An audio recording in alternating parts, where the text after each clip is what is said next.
FM Osaka 85.1.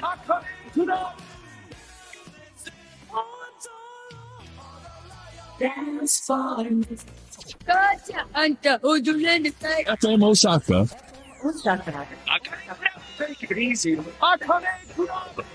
11月7日金曜日夜8時になりました。こんばんは、あかねクラブ。今週も FM 大阪のスタジオから、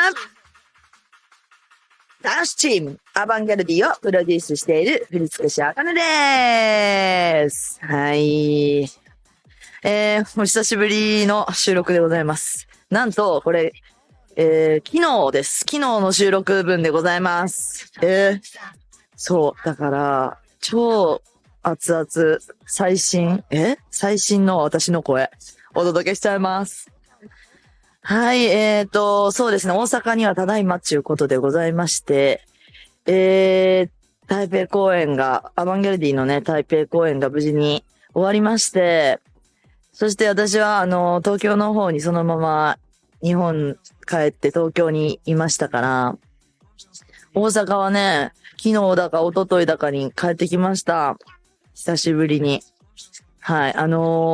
本当に、ずっと東京でもホテル生活をしているので、はい。洗濯物がね、ちょっと溜まりまくり、帰ってきてね、8回回しましたよ。ってもうずっと、洗濯機働きっぱなし。綺麗着洗いとかもあるやん。服の中では。だからそういうところにも気を使ってシワにならないように、綺麗着洗いもしつつ、乾燥機も使いつつ、ちゅうことでね、8回回しましたよ。寝ずに。頑張りました。ちょっと、今日はね、久しぶりということで、台北公演のもどんなんだったかなっていう話もいろいろしたいですし、はい、おかっぱトークでもいろいろ、今日は、ソノと小花が来てくれるんですけれどもね、ちょっといろいろ聞きたい話、わんさかあるんですよ。あの話もこの話もっていうことでね。ちょっと盛りだくさんでお届けしたいでございますが、最近の、私はですね、先月末に、ナイトテンポさんのライブに行きました。はい。仲良くしてるナイトテンポなんですけれども、ツアーをやってて、今年2025年は昭和100周年っていうんですか？昭和100年の年なんです。だから、それを記念して昭和グループのツアーやってて、東京のライブにしか行けなかったので、東京のライブにお邪魔させてもらいました。で、そこで、そのアバンギャルディとナイトテンポのコラボ楽曲、はい、ワークイットを、聞きました。なんて言ったらいいんやろ。ナイトテンポさんのライブでも聞きました、いい音で。はい。ナイトテンポさんのファンの皆さんの前での初お披露目だったんですけれどもね、すごく盛り上がってましたし、久しぶりにね、ライブも行かせてもらって、めちゃくちゃ、もちろん昭和盛りだくさんで、超楽しかったし、いつも、お世話になってる山ちゃんも VJ でね、もう、最高でした。山ちゃん、聞いてますか？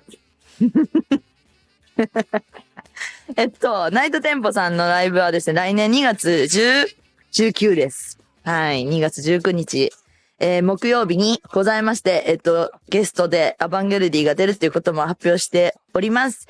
先行のチケット発売とかもあると思います。やってると思います。はい。ので、皆さんぜひチェックしてください。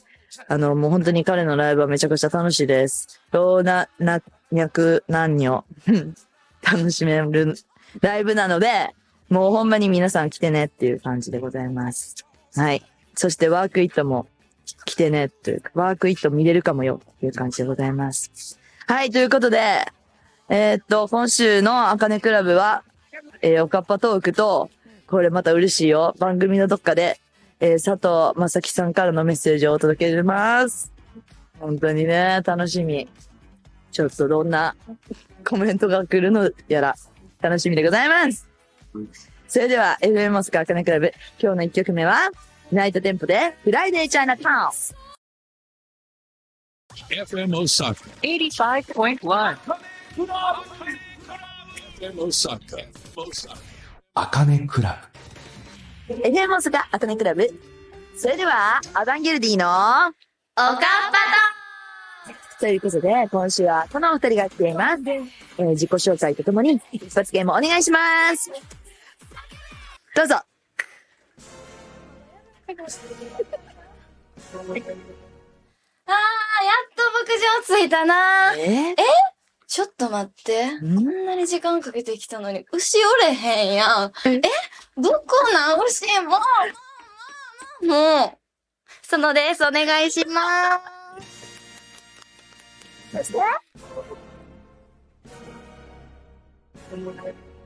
ステップ、ジャマイカのダンス。小花です。お願いしま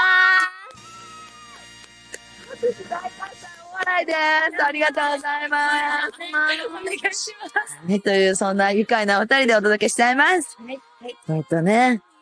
先日は台北公演が終わりました。はい。先月ですね、10月28日から、4日間、4公演、はい、行いましてで、ゼップニュー台北の方でね、行いました。はい。どうでしたか？初めてのスタンディングライブどでう、でしたね。お客さんを見る私たちがとっても楽しい思いをしたかもしれない。飛んでたんですよ。めっちゃ飛んでたんですよ。あ前の、なんていうんですか、ポール。ポールを持って、自分でもないジャンプしてる、出してる方もいて、はい。もう楽屋は話題持ちきりでしたよね。飛んでる方。でもなんかやっぱスタンディングといえばそういう楽しみ方もありますよね。やはり私も一番後方のところから見ておりまして、皆様のお客様の行動というかはい、皆さんの楽しみ方だったりとか、それメンバーのね、動きをしっかりチェックしておりましたけど、はい。私もジャンプされてる方すごく注目しておりました。でもすごく楽しそうだなと思って、こういうスタンディングならではの盛り上げ方、楽しみ方があったなっていうふうに思いました。はい。園さんはいかがでした？どうですかね。やはりMC が、そうですね、MC をしっかりされていて、もちろん現地の言葉だったりとか、英語を駆使して、はい。だから、よかったですよ、やはり。MC で喋ることって、前日とかに決まるじゃないですか。そうですよね、ほぼほぼちょっと。なんかどういうこと喋るかとか、やっぱ現地のスタッフさんに言葉聞いたりとかするから、はいはいはい。だからもう必死に覚えて、どういう今回、新しい勉強法っていうのを、暗記法っていうのをやったんですよ。ちょっと目撃しております。楽屋の方で一体何をされてるんだろう、この方はと思ってましたけれども。紙に、ボールペンで8の字を書きながら覚えるんですよ。セリフを読むっていう。はい。っていう勉強法やったんですけど、わかりますかね？わかりますけど、そういうないんですかね、原本。原本、そう、今ないんですけど、ちょっとじゃあブログかなんかに載せようかな。そうですね。ぜひぜひぜひ。あれ見れる？そう。なんか違うことしながら、はい。違う脳みそ使いながら覚えるのがいいらしくて。はい。そういう覚え方があるんですか？そう。あるんですって。何かに調べて。なんか TikTok 出てきたんですよ。はいはいはい。海外の有名な大学で、なんかそういう勉強法やってる方がいて、ちょっとやってみようと思ってやりました。どうでしたかね？どう知りたいよ。こうぐるぐる書いてやってたから、それの意味あったんかなって知りたくて。いや、まあでも確かに、はい。覚えてたかもしれないです。どうやっていつもより。本当ですか？そう、書きながら、なんか、英語？はい。英語。まあ、英語っていうかさ、まずさ、日本語でもそうやけど、言うことを覚えるのってすごい大変やん。難しいですよね。英語だろうが、日本語だろうが、それを、初め書きながらやったら、覚えれた。そう、日本語やったら、なんか、いたらなんか適当に喋れるじゃないですか、普段。ですね。それもすごい。いやいや、でも英語やったら、ほんまに喋ることわからんくなるから、今回は結構暗記しました。すげえ。でもね、スラスラと、見に来てくださった皆さんだわかると思いますけどね、もう流暢な英語と中国語で。今回、コラボの方も毎日違ったので。そうなんですよ。コラボのゲストがいらっしゃって、でもその皆さんも、ね、中国語しか喋れないアーティストの人もいれば、英語で喋れる方もいて、本当にコミュニケーションはそれぞれ違ったわけですよ、毎日。はい。そうですね。それを、今、全部やりきって。はい。すごい。はい。さすがです。ありがとうございまあ、でもそういう暗記方法も、ます。試してみたんです、今回。へちょっと、一個エピソードありはいはい。まして、いいですか？はい。一方で、うんもう一人 MC っていうはいか、煽りとか担当されてる長野さんはい。の、暗記法というか、練習法はい。を今回私目撃しまして、はい。ホテルで同じ部屋だったんですけど、はい。深夜1時ぐらいに普通に声出して、コールの練習をフルでやってました。曲で。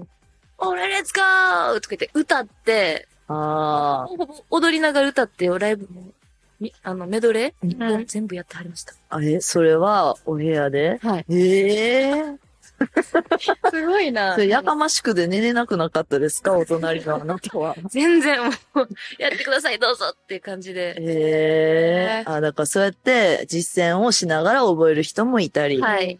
でもそれやかましそうですね。夜中にそれやってたらね。煽り担当してくださってるんで。そうですね。まあでもなんか、まあ、煽りはね、ほんと楽しくアドリブ的にやれると思うんで、長野さんは毎回違うことしてました。毎公演。だから、全然なんか楽しくやってるんだな、と思いながら見てましたけどね。メッセージも届いております。はい。横浜市のチョコさんです。台北公演お疲れ様でした。ありがとうございます。日本から遠征させていただきました。久しぶりの海外で行くまではちょっと不安でしたが、そんなことはぶっ飛んでしまうぐらい素晴らしいライブでした。嬉しい。パフォーマンス、かっこいい照明、ライブハウスならではの音響、スタンディングということも、で、叫んで踊って跳ねて、最高に楽しかったです。日本でもこのような形式のライブあったらいいなと思いました。確かに。はい。そして、現地のアバディもとても親切で言葉の壁がなくなるくらい楽しい時間を過ごしました。素敵。また海外ライブに遠征したいなと思います。ありがとうございます。ありがたいですね。そしてこの方、大分県の大志さんも、台北4公演お疲れ様でした。りがとうございます。私も追いかけて台北に行きました。ありがたいことに全公演、VVIP 席、最前列での生パフォーマンスを見ることができました。ありがとうございます。はい。初のスタンディングライブということでどうなるのか期待していましたが、パフォーマンスはもちろんのこと、音響、特攻と最高すぎて爆上げりでした。特攻ね。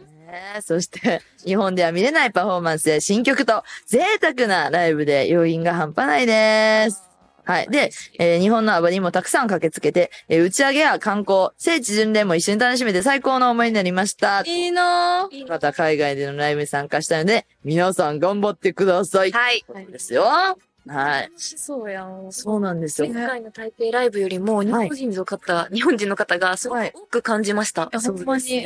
たくさん来てくださったんかな。そう。1年ぶりの台北ライブということでね。まあ今回は4公演連続ということもありましたから、毎日ね。で、しかも平日開催だったので、はい、本当に、みんな来てくれるのかなっていうね、不安もありました。やはりこのラジオでも毎週、告知させてもらってましたけれども、なかなかね、チケットもありましたから、はい。どうなることやらと思いましたけど、本当におかげさまでね、たくさんの皆様にね、遊びに来ていただいてで、はい、子供もね、たくさん来てたりとかして、本当大人から子供まで、で、連続でね、この大志さんのように、毎公演来てくださった方もいましたし、はい、で今回 VVIP 席というのもありまして、席というかね、チケットというのがございまして、この VVIP は、公開リハーサルとかも、はい。あってね、そこもまた、ね、アバリーの皆さんと楽しめる一つのね、思い出となりましたね。はい。どうでしたか？いや、どうやろう。公開リハ、もうなんか。結構、ゆるってた。そうですね。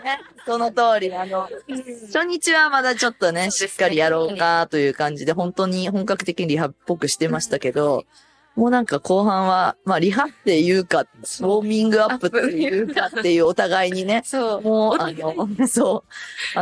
アバディの皆さんももう知ってるよ、それっていうようなことでね、まあウォームアップで一緒に楽しもうみたいなところもあったので、ちょっとゆるゆるとした状態ではありましたが、そういうのもね、一緒に楽しめるファミリーだなと思いながら楽しかったですし、そうですね。やはり皆さん言ってるように、まあ、海外のライブならではのね、演出がありまして、はい。ね、レーザー、ブンブン、デザうん。で、特攻も CO2 もね、はい。ブンブン。ブブブンブン。はい。もう、踊ってる時に見えるんですよ。ノリノリのあかねさんが。あれですか見える、めちゃくちゃ見えとって、はい楽しそうに、って乗りながら押しとって、私、初めてね、特攻も担当しました。はい。今回。やはり、これは私がやらねばならぬということで、そう CO2 だったりとか、銀手とかね、パーンとかね、車幕をバーンって下ろすね、歌舞伎ドロップっていう感じで、歌舞伎とかでよく使われる演出のね、手法なんですけど、そういうボタンとかも全部自分で、私が押してたんですけど、もういろいろ想像するわけですよ。これでもし今私が銀テープをここで押してしまったらどうなるとかね。いろいろ考えながら集中した1時間半を私も送ってましたよ。ああ、もうね、見えてしゃあない。見えてしゃあない。でもちょっと本当 CO2 とかのは、なんか自分の切れ味のタイミング、指のタイミングで本当に間違ったりすることもあったりして、だからそれちょっとごめんとか思いながら、メンバーもちょっと笑ってたりとかして、私が間違えたりとかするとね、なんかリズム狂うとかね、ありましたね。不発みたいな。シュッみたいなやつ来る。短っみたいな。そう、間違えたとかもありましたけど、なんかすごいそれも楽しかったですね。そういう、こんなんも私やれるんだっていう一つの学びになりました。はい。でもすごい楽しい。この CO2 の出方も、なんか面白いって、あかねさんがやってるなって知ってからなおさら面白くなったっていうね、ファンの皆さんの声もあったりなかったりです。かったりですね。はい。ということで、ちょっとまだまだいろいろお話ししたいんですが、じゃあここで一曲ということで、じゃあ小花さん、はい。じゃあリクエストお願いできますか？はい。うん。今年のハロウィンにはいコスプレをしたんですけど、薬屋の独り言っていうアニメのコスプレをして、その主題歌なんですけど、はい。元からなんかいろんな方がカバーしてて、すごく大好きな曲だったので、紹介します。はい緑黄色社会さんで、花になってビアフラワーです。大阪あかねクラブ。今日のおかっぱトークは小花とすのが来ています。はい。お願いしお願います。します。はい。先日のね、台北公演で私たちの、サードシングルですよね。はい。ナイトテンポさんとのコラボ楽曲、ワークイットの楽曲のパフォーマンスも初披露しました。はい。やりました。はいもいかがでしたか？いかがでした本当に。感想めっちゃ聞きたい。今こっちが気になってます。感想ですか？はい。ちょっと来たり来なかったっていう感じなんですけれども、そうですね。来たり来なかったり。なんか今までとまた違うじゃないですか。うんうん。曲調がめっちゃ変わってるそうなんですよから、うん1曲しかないのそうに、4曲ぐらい、そうやねあるんちゃうかなってぐらい変わりますよね。サビとかいうあれそうですじゃないね。うんちょっとそうなんやろ。来てるんですよ。どこかな探してくださってます。いっぱい来てるんですね。本当に。いっぱいですねこれね、すっごい来てて、めっちゃ来てるんですけど、この方、大阪市淀川区、名前が七種のゴンベイさんで、名前ありませんでした。この方、ワークイット、めちゃくちゃやばい、かっこいいし、激しいし、難度高そうなステップでもしっかりシンクロするこのやばさうわって来てます。やばい。ありがとうございます嬉しいな。嬉しいですよ。で、ちょっと待ってな。もうね、いっぱい、ちょっと本当に今日ね、ちょっとこれごめんなさい。言い訳すると裏表いいですね。わかりにくいの、これ。いっぱい怖来すぎてね。いの。今だといっぱい来ちゃうから。来た。八王子市のさこさんです。はい。ボス、こんばんは。めちゃくちゃワークイット聞いてます。ありがとうございます。中毒性高くて一曲リピで聞いていて気づいたんですけど、曲中に音が止まったり曲調変化するので、リピートすると切れ目がわからず、曲がいつの間にか始まる感じがあって、本当にずっとリピートできます。さすがナイトテンポさんだと思った瞬間でした。ということです。ほんまにそう。確かに、急に、止まるときありますもんね。どこがスタートか終わりかもわかんない。そうやぞ、ほんまいや、それぐらい曲調がほんまに変わるじゃそうないなんですよ。いや、だからね、今回、だからね、SNS でね、なんかいろんなパターンの、上げてるんですよ。はい今回ワークイットで。で、ちょっとこれはなんか自慢っていうかすごいなっていう話なんですけど、はいワークイット結構バズっちゃってます。早い。早っ。なんでですか？なんでですか？なんか、もちろん、私たち、今年ですよ、初めて、ファーストシングル、OKB サイファー。今年って知ってました？今年なんやったっけ？今年なんですよ。今年の曲なんです。あれ4月ですよ。リリースしたの。出してた。でしょなんですけど、ちょっとワークイットも、なんか、OKP はね、最初ちょっと、まだかなっていう感じでしたけど、ワークイットも結構、最初から早めなんや。バズってます。嬉しいで。もなんかまだ、トライしてくれてる人はいないです。これからね。うん。ちょっと、そうですね。踊りはまだ浸透してない状況でございますが、でもなんかハロウィンとかで仮装してちょっと、隊列でね、まっすぐ、ワークイットウォークですか。まあそんな名前はないんですけど、今なってたんですけど、まあそういう、アバンゲルで真似してくれてる人もいました。で、そのワークイットは、なんか今ちょっとどこがバズるかわからないぐらい曲調がいろいろあるので、ちょっと4パターンぐらいね、今用意してるんですよ。で、まだ出してない箇所もあるんですよ。それがまあ、ラストの部分だったりっていう。それがちょっと踊りどんなんかまだ知らん人はいるんです。確かに。ライブでしたよね。そう。出てないから。そう。ライブでしかまだ披露してない部分があったりなかったり、あったりなかったりで。今日私、行ったり来たりするのも。あるんですよ。なかったりじゃなくて、あるんですよね。そう、だから、そこもちょっとまだ、これから出すのが楽しみ。そうです。やな。一番まだやな。そう、だから、今、ちょっとそのステップ、さっき言ってくれた岡川ステップっていうところが、難しいステップが入ってたりとか、まあ、簡単な部分があったりとか、で、そうですね、ちょっと早送りして、遅いスピードで踊って早送りして、面白いっていう、その動画の、そのギミックを使った、バズらせ方もあるんじゃないかということで、そういった考えを持って、ちょっといろいろトライしてるところでございます。ぜひやってほしいですね。ぜひやってほしい。そのさんすっごく上手なの。そうなんですよ。ちょっと見本して、見本今やりますもうなんで、ラジオやって、これ。そう、なんか、ラジオのね、はい。よし。じゃあ、ラジオですけど、足音を皆さん楽しんでいただいて。はい。ヘッドホン危ないでね、ちょっと取った方がいいんじゃないですか。足音聞いといてや。じゃあちょっとなんかマイクこう、足元に近づけてね。じゃあ、お願いします。満勤でね。リズムとかしたらあんま足まで聞こえないんで、ちょっとみんな ASMR だよ。すごい。すごいね。動物って意外とカタカタな音するんですね。眠れたかなこの音。拍手大拍手や。すごい。上手でした。難しいですよね、この。これほんまむずいんですけど、はい。上がったじゃないですか、ノナさんのね。レクチャー動画が。はい。あれがもう、あれわかりやすい。素素晴らしくわかりやすい。わかりにくいです。あれ何もわからない。どうなっとんって。ちょっとごめんなさい、わからないと思いながら。まあ、でもちょっとアバンギャルディといえば、ね、なんか、ずっと前からステップしてますよね。2年前ぐらいから。やってる。とうとう作品に来た。そうなんですよ。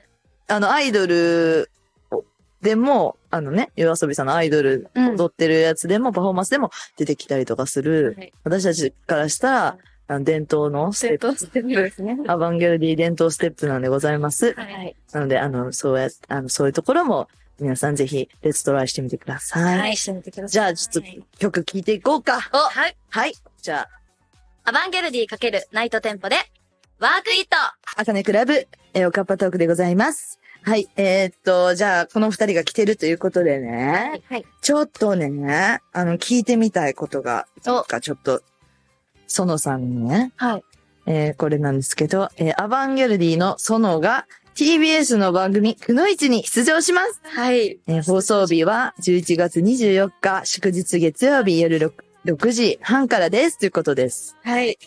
イェーイイェーイ。これ、くのいち。はい、くのいち出てきましたよ。はい、だから、何これは、サスケのそう、女版女女性性版タレントとかタレントだけじゃなく、スとかポー、ツ選手とかはい、アスリートの方も出演している。います。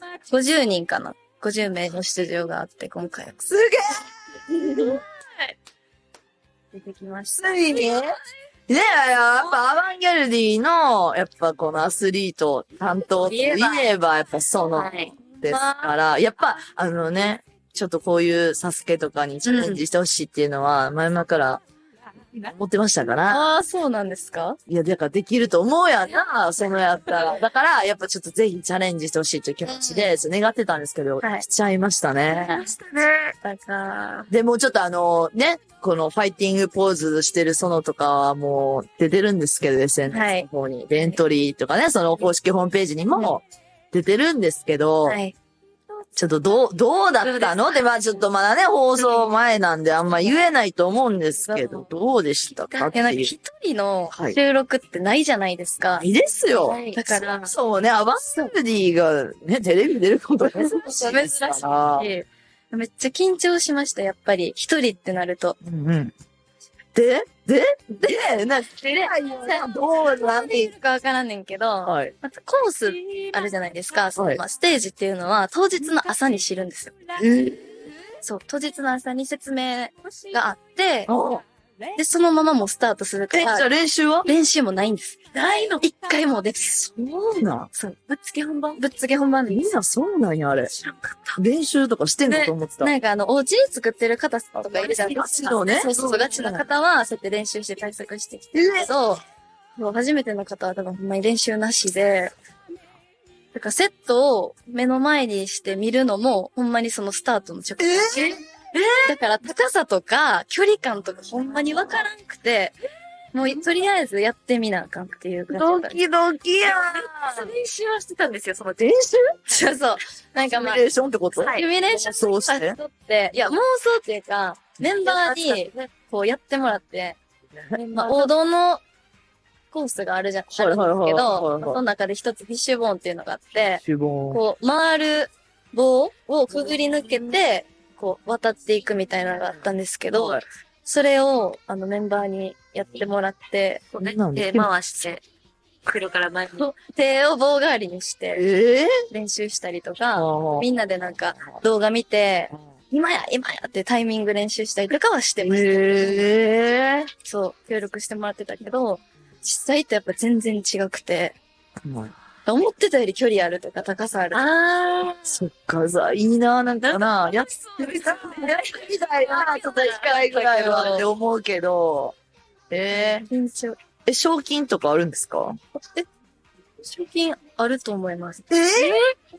ありますよね。ちょっとあると思いますって言ってる時点で、この方絶対賞金は手にしてないです。やばい。賞金は、手にしてないってことになるから、まあちょっと期待はあんまできないですね、これね。まあでも、これ、本当楽しみにしてますよ、すみません。ちょっと見てほしいですね。放送されるかわからんけど。放送されるかもわかんないですよ。そうなんですよ。録画バッチリですよ、こっち。もうね、それはもう、そう。放送されるかわかりません。そうなんみんな放送されんじゃん、あれ。っていうわけじゃないんですって。そうなんや。シビアやね。シビアですね。爪ってたら、まあ、残せてたら、ですね。ちょっと楽しみにしてるんですから、こっちは。うわぁ、ちょっと。いいですけど。楽しみですね。楽しみに11月24日ですから。はい。もう間もなくですかね。ね。はい。皆さん、お見逃しなくでございます。そして、毎月第1日曜日ですかね。やってます。朝11時10分から ABC テレビで放送のペコパのマルスポ。はい。これがあさってですね。あさって、11月はあさって放送でございます。はい。この回は、小花とそのが行ったんですか？はい。行ってきました。どんなことにどんなんしたんですか？じゃあ今回は、そのモーグルっていう、モーグルそうそう。はいはいはい。の選手の方いいですか？スキー。もうそうですね、スキーで滑りながらジャンプしたりはいとか。はいはい。かっこいいやつね。そう、の選手が来てくださって、はい。で、夏場のうん練習をウォータージャンプでやるうんということで、それを体験しに行ってきたんです。で、その二人で。なんかまた、すごいチャレンジしてきたんでいや、すか？ほんまにそうですよ。えすごかった。ゴーグルみたいなのをチャレンジしたの？じゃなくて、そのモーグルの中でジャンプあるじゃないですか。はいはいそれを練習する、そう、のがあっ装て置、スキー台を履いて、なんか、なんていうんやろうな、人工芝みたいなとここう滑っていって、水に落ちるっていう。うわ、それやったんですか？ちょっと私、人生史上一番体張りました。ちょっと怖いけど、聞いてるだけで怖い。でしょねほんまな。うんでもなんか、3段階目ぐらいまで行ったよな。高い上級職をやらせてもらって、そうなんです。ちょっとそれにもチャレンジしたので、皆さはいんぜひ見てね、ということですね。はいいですね、こうやってレギュラー番組うん。出演してると、はいいろんな経験がね、させてもらえるんですね。はい、皆さんお見逃しなくでございます。はい放送は、TVer とかでもね、はい。見れますよね。はい。なんで、はい、どこでも見れると思いますので、皆さんぜひ見てください。ます。はい。じゃあ、告知。アバンゲルディ、ファンクラブイベント、アバディ万博が開催決定しました。フはい。ァンクラブ会員限定のライブで申し込みがもうスタートしています。はい。申し込みが今週の日曜日までで、当選がもう12日にすぐわかるはい。感じになります。やば。東京は12月18日木曜日、大阪は12月20日土曜日に開催します。はい。はい。お願いします。はい。そして、そして、私たちがイメージキャラクターを務めさせていただいている昭和産業魔法シリーズのマジカルコナモンレシピコンテストの応募が11月16日までとなっています。はい。これはね、私たちが選ぶアバンゲルディ賞っていうのがあるので、皆さんぜひご応募お願いします。はいこれ、だから、粉物料理の写真を投稿して、はい。で、その中から選ばれるということですから。はい。私見てるんですよ。私も見てるよ。私も。すっごいみんな。マジで。レベル高いですよ。はい。マジで高い。なんか多分そんなことを普段してないんだろう。見て言ったらいいんだろう。いやのために例えば料理のすごく SNS で投稿してるよ、みたいな方はもちろんなんですが、はいそういうのじゃなくて今回のキャンペーンのために頑張ってくれてるアバリーもいて、はい。はい、もう私も美味しそうだなと思って見ています。たきますね。すごい。で、これは今回その抽選、応募してくださった中から抽選で豪華調理家電とか、アバンギャルディグッズが当たるということ、プレゼントはいし。ても、されるということなんで、はい。これはもうぜひ皆さん、昭和産業さんの、はい、粉物を、はい、買っていただいて、はい。ちょっと素敵なね、お料理を作ってみてください。はい。楽しみにしてます。ねえ。はい。はい、ということでね、はい。昨日の収録でございます、こちら。はいほやほやですね。はね、ちょっとまだ、台北での思い出もね、ちょっとホクホクしておりましたのでね。はい。また、じゃあ。園さんは、ぜひね、この、くのいち、はい。終わった直後にもね、絶対に聞きたいです。でね、はいエピソード聞きたいんで、はいまたすぐ来てください。はいぜひおお願いしま。ますということで、今週のおかっぱトークは、園と小花でした。ありがとうございました。ではお別れに一曲、園さんお願いします。はい。くのいち行くときにずっと聴いてた自分を高める曲を、はい、流したいと思います。かっこよ。ラナさんで Like a Flower です。どうぞ。